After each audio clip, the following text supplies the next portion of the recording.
दोस्तों Indian stock market में अब एक बड़ा और इम्पॉर्टेंट चेंज होने वाला है।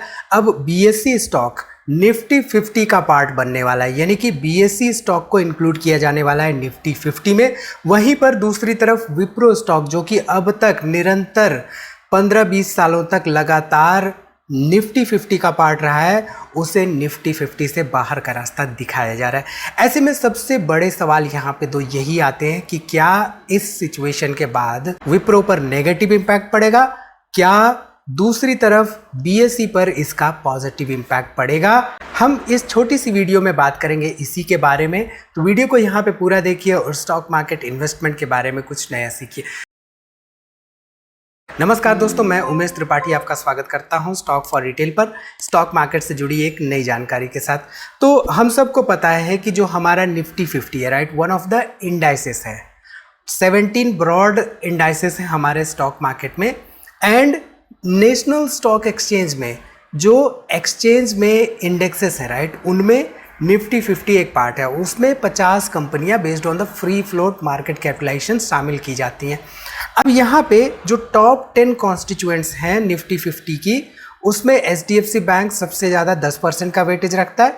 महिंद्रा एंड महिंद्रा लिमिटेड 10वें नंबर पे आता है, जो कि करीब करीब 2.72% के आसपास वेटेज रखता है। अब इस लिस्ट में विप्रो भी कहीं पे थी, हो सकता है 49-50 प्लेस पे हो, जहाँ पे वो थोड़ा सही बट अपनी हिस्सेदारी रखती थी इस पर्टिकुलर इंडेक्स में।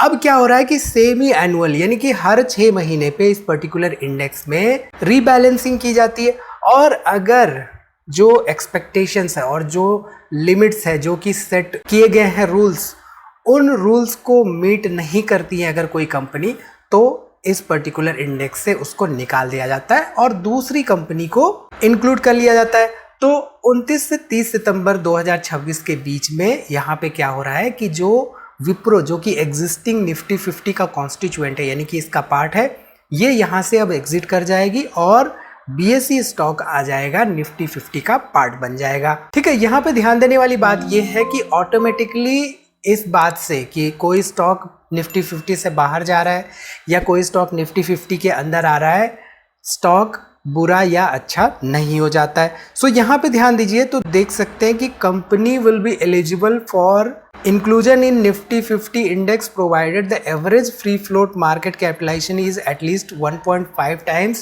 the average free float market capitalization of the smallest constituent in the index। ठीक है, तो यहाँ पे 1.5 times the average free float market capitalization of the Wipro इस पर्टिकुलर कंपनी, यानी कि बीएसई स्टॉक की थी, जिसको कि इसने मीट किया, जिसकी वजह से अब ये निफ्टी 50 का पार्ट बनने जा रही है एंड विप्रो यहाँ से अब निकलने जा रही है। ठीक, कुछ ऐसी कंपनियां थी जो कि क्राइटेरिया मीट कर रही थी, बट ये जो 1.5 times average free float market capitalization वाला क्राइटेरिया था, वो मीट नहीं कर पा रही थी। ठीक है, सो सिंपल सी बात है, बीएसई का जो पिछले 6 महीने का average free float market capitalization का डाटा है, वो विप्रो से कहीं ज़्यादा रहा है, और यही रीजन है कि यहाँ पे बीएसई ने क्वालिफाई किया है इसमें इंक्लूजन के लिए। सो जस्ट इस बेसिस पे ये कहना कि विप्रो अब यहाँ से खराब हो गई है does not make sense, right. अब यहाँ पे सवाल ये आता है कि क्या इम्पैक्ट पड़ सकता है विप्रो पर, क्या इम्पैक्ट पड़ सकता है बीएसई पर, तो इसको हम आगे डिटेल में समझेंगे। उसके पहले हमें समझना होगा कि दोनों के फंडामेंटल्स क्या कहते हैं। अब देखिए, विप्रो के फंडामेंटल्स के हिसाब से आप रिटर्न ऑन इक्विटी यहाँ पे देख सकते हैं, करीब करीब 15.5% के आसपास है। रिटर्न ऑन कैपिटल एम्प्लॉयड करीब 18% है। डिविडेंड इसका शानदार है, डिविडेंड यील्ड 5.93% के आसपास है। कंपनी प्रॉफिटेबल है, डेट टू इक्विटी मात्र 0.23 है। पेट्रोस्की स्कोर यहाँ पे 4 का है। सेल्स ग्रोथ हालांकि पिछले 7 सालों की मात्र 6.5% के आसपास रही है। प्राइस टू अर्निंग रेशियो यहाँ पे 14 के आसपास है, एंड ओवरऑल पीजी रेशियो देखें तो 2.70 के आसपास हमें देखने को मिल रहा है। ये तो हो गए फंडामेंटल्स। फंडामेंटल्स के साथ ही साथ अगर हम sales and profitability growth track record देखें तो 2015 में 46,950 करोड़ रुपए के आसपास सेल्स थी, 8,700 करोड़ रुपए के आसपास यहाँ पे नेट प्रॉफिट था। 2020 में ये 46,000 करोड़ बढ़ के 61,000 करोड़ का नेट सेल्स हो गया, और ये 8,700 बढ़ के यहाँ पे 9,700 के आसपास का ओवरऑल नेट प्रॉफिट हो गया कंपनी का। 2023 में ये 90,000 करोड़ रुपए के आसपास नेट सेल्स हो गई, और यहाँ पे 11,300 करोड़ रुपए के आसपास ओवरऑल नेट प्रॉफिट देखने को मिला। लेटेस्ट डाटा के हिसाब से यहाँ पे देख सकते हैं कि करीब करीब 92,000 करोड़ रुपए के आसपास ओवरऑल नेट सेल्स है एंड 13,000 करोड़ रुपए के आसपास नेट प्रॉफिट देखने को मिल रहा है। अब ध्यान देंगे तो आप देख सकते हैं कि 2023 के बाद से बहुत ज़्यादा ग्रोथ नहीं देखने को मिली है in terms of sales and बहुत ज़्यादा ग्रोथ नहीं देखने को मिली है in terms of overall net profitability. अब वहीं पे अगर हम विप्रो के शेयर होल्डिंग पैटर्न पे ध्यान दें तो यहाँ पे शेयर होल्डिंग पैटर्न के हिसाब से देख सकते हैं सितंबर 2023 में करीब 73% के आसपास प्रोमोटर्स थे, 12% पब्लिक थी और यहाँ पे करीब करीब 15% के आसपास हमें एफआईज एंड डीआईज देखने को मिल रहे थे। लेटेस्ट डाटा पर अगर हम ध्यान दें तो लेटेस्ट डाटा के हिसाब से यहाँ पे आप देख सकते हैं कि जून 2026 में करीब 73% के आसपास प्रोमोटर्स हैं, 13% पब्लिक है और यहाँ पे 13-14% के आसपास अगेन एफआईज एंड डीआईज देखने को मिल रहे हैं। तो एफआईआईज एंड डीआईआईज ने यहाँ पे अपनी शेयर होल्डिंग बना के रखी है, हालांकि थोड़े बहुत यहाँ पे डीआईआईज गए हैं बट ओवरऑल देखें तो मोस्ट इंपॉर्टेंटली यहाँ पे प्रमोटर्स ने अपनी शेयर होल्डर बना के रखी है और समय समय पर प्रमोटर्स अपने शेयर्स बाई बैक भी करते रहते हैं। ठीक, जहाँ तक रही बात ओवरऑल बीएसई लिमिटेड के बीएसई स्टॉक के फंडामेंटल्स की तो यहाँ पे आप देखिए रिटर्न ऑन इक्विटी 46% के आसपास है, रिटर्न ऑन कैपिटल एम्प्लॉयड 60% के आसपास है, डिविडेंड यील्ड मात्र 0.28% है। यहाँ पे कंपनी प्रॉफिटेबल है, डेट बिल्कुल नहीं है इस कंपनी के पास, पेट्रोस्की स्कोर यहाँ पे 6 का है, सेल्स ग्रोथ पिछले 7 सालों का 34% के आसपास रहा है। हालांकि प्राइस टू अर्निंग रेशियो यहाँ पे देखें तो 52 का है लेकिन प्री जी रेशियो यहाँ पे 0.41 के आसपास देखने को मिला। अब दोनों का अगर हम मार्केट कैपिटलाइजेशन ध्यान देंगे राइट तो बीएसई लिमिटेड का यहाँ पे देखेंगे 1,47,000 करोड़ का मार्केट कैपिटलाइजेशन है, वहीं पे विप्रो लिमिटेड का 1,82,000 करोड़ रुपए के आसपास मार्केट कैपिटलाइजेशन हमें देखने को मिल रहा है। अब यहाँ पे जो क्राइटेरिया होता है वो होता है फ्री फ्लोट मार्केट कैपिटलाइजेशन का। फ्री फ्लोट मार्केट कैपिटलाइजेशन मतलब कितने जो है प्रमोटर्स के पास ना होके पब्लिक के पास है, मार्केट में फ्लोट कर रहे हैं, ट्रेडिंग के लिए अवेलेबल हैं, तो उनका जो एवरेज निकाला जाता है राइट वो पिछले 6 महीने का compare to the Wipro BSE का ज़्यादा रहा है। बेस्ड ऑन दैट यहाँ पे बीएसई अब इंक्लूड होने जा रही है विप्रो की जगह निफ्टी 50 में। ठीक है, अब यहाँ पे अगर हम sales and profitability track record देखें बीएसई लिमिटेड का तो आप देखिए 2015 में करीब 584 करोड़ रुपए के आसपास सेल्स था, नेट प्रॉफिट 177 करोड़ रुपए के आसपास था। 2020 में करीब 609 करोड़ रुपए के आसपास सेल्स हो गया, 121 करोड़ रुपए के आसपास यहाँ पे नेट प्रॉफिट हुआ।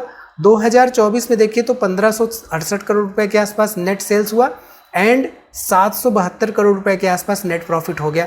तो इन अनप्रेसिडेंटेड तरीके से यहाँ पे सेल्स एंड प्रॉफिटेबिलिटी में ग्रोथ हुई।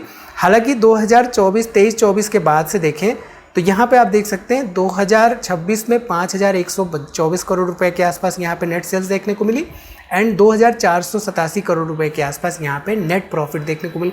आप देख सकते हैं ईयर ऑन ईयर कहीं ना कहीं से सेल्स एंड प्रॉफिटेबिलिटी आपको ग्रो होता हुआ दिखाई दे रहा है बीएसई में compare to the Wipro. Wipro में सेल्स एंड प्रॉफिटेबिलिटी तो ग्रो हो रही है बट जो रेट है ग्रोथ का वो हमें बीएसई में ज़्यादा देखने को मिल रहा है कंपेयर टू द विप्रो। ठीक है, अब यहाँ पे अगर हम शेयर होल्डिंग पैटर्न पे ध्यान दें तो बीएसई के केस में देख सकते हैं 2023 में 8% के आसपास एफआईआईज थे, यहाँ पे 8% के आसपास डीआईआईज थे, यहाँ पे पब्लिक इन्वेस्टमेंट 59% के आसपास थी। 2024 में 11% हो गए एफआईआईज, 12% हो गए डीआईआईज एंड 54% के आसपास यहाँ पे हो गए पब्लिक इन्वेस्टमेंट। वहीं पे अगर हम लेटेस्ट डाटा पे ध्यान दें तो एफआईआईज यहाँ पे 21% के आसपास हो चुके हैं, 24% के आसपास हो चुके हैं डीआईआईज एंड 54% के आसपास यहाँ पे हमें पब्लिक शेयर होल्डिंग देखने को मिल रही है। तो यहाँ पे रिसेंटली देखिए तो डीआईआईज एंड एफआईआईज दोनों ने अपनी शेयर होल्डिंग बढ़ाई है और ये हमें देखने को मिल रहा है कि यहाँ पे कहीं ना कहीं से एफआईआईज एंड डीआईआईज को कुछ चेंजेस देखने को मिले होंगे इन टर्म्स ऑफ ओवरऑल बिजनेस इस पर्टिकुलर कंपनी में। ठीक है, सो निफ्टी 50 जो है, निफ्टी 50 आप यहाँ पे देख रहे हैं इस चार्ट में, Nifty 50 basically 17 broad market indices का एक पार्ट है हमारे स्टॉक मार्केट में। बीएसई की बात हम यहाँ पे नहीं करेंगे, बीएसई क्या है, बॉम्बे स्टॉक एक्सचेंज राइट। यहाँ पे जो बीएसई है इसके अंडर में 30 कंपनीज का एक इंडेक्स है, 30 कंपनियां based on free float market capitalization वो भी रहती है। यहाँ पे निफ्टी 50 जो है ये 50 कंपनियों का एक इंडेक्स है। अब ध्यान दीजिए तो उससे पहले भी निफ्टी 100 है, निफ्टी 100 से पहले भी निफ्टी 500 है और उससे पहले भी निफ्टी टोटल मार्केट इंडेक्स है। तो निफ्टी टोटल मार्केट इंडेक्स से 500 कंपनियां निकल के आती है जो कि निफ्टी 500 बनाती हैं। निफ्टी 500 से निफ्टी 100 निकल के आती है, निफ्टी मिड कैप 150 निकल के आती है एंड निफ्टी स्मॉल कैप 250 निकल के आती है। अब इस निफ्टी 100 में से भी निफ्टी 50 एंड निफ्टी नेक्स्ट 50 निकल के आती है। तो जो कंपनियां जनरली निफ्टी नेक्स्ट 50 में रहती है वो मोस्टली क्वालिफाई करती है कहीं ना कहीं से निफ्टी 50 में आने के लिए, based on their free float market capitalization and based on the criteria जो कि मीट करना होता है निफ्टी 50 में आने के लिए। ठीक है, सो अब आते हैं यहाँ पे वही सवाल पर कि विप्रो पर क्या इम्पैक्ट हो सकता है, बीएसई पर क्या इम्पैक्ट हो सकता है। बीएसई यहाँ पे इंक्लूड होने जा रही है, विप्रो यहाँ पे एक्सक्लूड होने जा रहा है। तो ऐसे केस में जो इंडेक्स वाले ETFs होते हैं और इंडेक्स को ट्रैक करने वाले जो म्यूचुअल फंड्स होते हैं, राइट, पैसिव म्यूचुअल फंड्स, अब वहां पे उनको क्या करना पड़ेगा, उनको भी रीबैलेंसिंग करनी पड़ेगी, राइट। अब उनको क्या करना पड़ेगा, उनके जो पास विप्रो स्टॉक्स होंगे उनको कहीं ना कहीं से सेल करना पड़ेगा एंड इसी वजह से इंडेक्स ट्रैकिंग जो फंड्स हैं उनकी तरफ से एक समय के लिए सेलिंग प्रेशर आ सकता है विप्रो शेयर में इस वजह से। ठीक है, हालांकि सेलिंग प्रेशर का मतलब ये नहीं होता है कि डेफिनेटली विप्रो शेयर गिरेगा ही गिरेगा। निफ्टी 50 से बाहर होने के बाद मार्केट में जनरली प्राइस जो होता है वो फ्यूचर की एक्सपेक्टेशंस को ऑलरेडी प्राइस इन करके चलता है। इस बात का ध्यान देके हमें चलना चाहिए एंड ये भी ध्यान देके चलना चाहिए कि विप्रो का share price ultimately Nifty membership से डिसाइड नहीं होता है। जरूरी नहीं कि विप्रो निफ्टी 50 का पार्ट रहेगी तभी शानदार प्रदर्शन करेगी। विप्रो हो या कोई भी कंपनी हो, उसका प्रदर्शन कंपनी के revenue growth, profitability growth, margins growth, AI exposure, client spending, इन सब पे इक्वली डिपेंडेंट रहता है। सो जस्ट बिकॉज कि इंडेक्स से कोई कंपनी बाहर हो रही है डज नॉट मीन कि हमें बाइंग या सेलिंग के लिए कोई कंक्लूजन निकालना चाहिए। ठीक है, वहीं पे BSE की बात करें तो BSE के लिए as a stock, as a company Nifty 50 में इंक्लूड होना एक इम्पॉर्टेंट माइलस्टोन है। किसी भी इंडियन कंपनी के लिए निफ्टी 50 का पार्ट होना एक बहुत ही अहम पड़ाव होता है, क्योंकि निफ्टी 50 जो है भारत की 50 कंपनियां, ऐसी 50 कंपनियां जो कि कहीं ना कहीं से ओवरऑल स्टॉक मार्केट की दिशा और दशा निर्धारित करती हैं। ठीक है, अब जैसा कि हमने देखा कि विप्रो के केस में जो रीबैलेंसिंग हो सकती है पैसिव इंडेक्स फंड्स द्वारा, यहाँ पर BSE के केस में उल्टा हो सकता है, यानी कि BSE जब इंक्लूड होगी तो जो फंड मैनेजर्स हैं उन्हें BSE स्टॉक को बाई करना होगा। तो शॉर्ट टर्म में ऐसे केसेस में क्या होता है कि बाइंग डिमांड शॉर्ट टर्म के लिए आ सकती है। सो इन्वेस्टर को ऐसे केसेस में क्या देखना चाहिए, देखिए BSE हो, विप्रो हो या कोई अदर कंपनी हो, वो NSE निफ्टी 50 का पार्ट हो रही है, नहीं हो रही है, निफ्टी 50 से बाहर हो रही है, निफ्टी 50 में अंदर आ रही है, मैं जस्ट ये इंसिडेंट्स नहीं देखूंगा। मैं ये देखूंगा कि रेवेन्यू ग्रो कर रहा है या नहीं, मैं ये देखूंगा कि प्रॉफिटेबिलिटी ग्रो कर रही है या नहीं, मैं ये देखूंगा कि management strong and solid decisions ले रहा है या नहीं, मैं रिटर्न रेशियोज देखूंगा और मोस्ट इंपॉर्टेंटली मैं वैल्यूएशंस वर्सेस एक्सपेक्टेड ग्रोथ के बारे में स्टडी करूंगा, क्योंकि निफ्टी 50 का पार्ट होना एक इम्पॉर्टेंट माइलस्टोन तो है, एक इम्पॉर्टेंट रिकॉग्निशन तो है, लेकिन इन्वेस्टमेंट थेसिस नहीं है। सो आई थिंक यहाँ से आपको क्लियर हो चुका होगा कि जो BSE जो है पार्ट बनने जा रही है निफ्टी 50 का, वो और साथ ही साथ जो विप्रो निकलने जा रहा है, इन दोनों से इन्वेस्टर्स को क्या इम्पैक्ट हो सकता है। इस वीडियो में इतना ही दोस्तों, मिलते हैं अगली वीडियो में एक नई जानकारी के साथ। तब तक आप हमारी दूसरी वीडियोस देखते रहिए और हाँ, वीडियो को दोस्तों में शेयर करना ना भूलिए।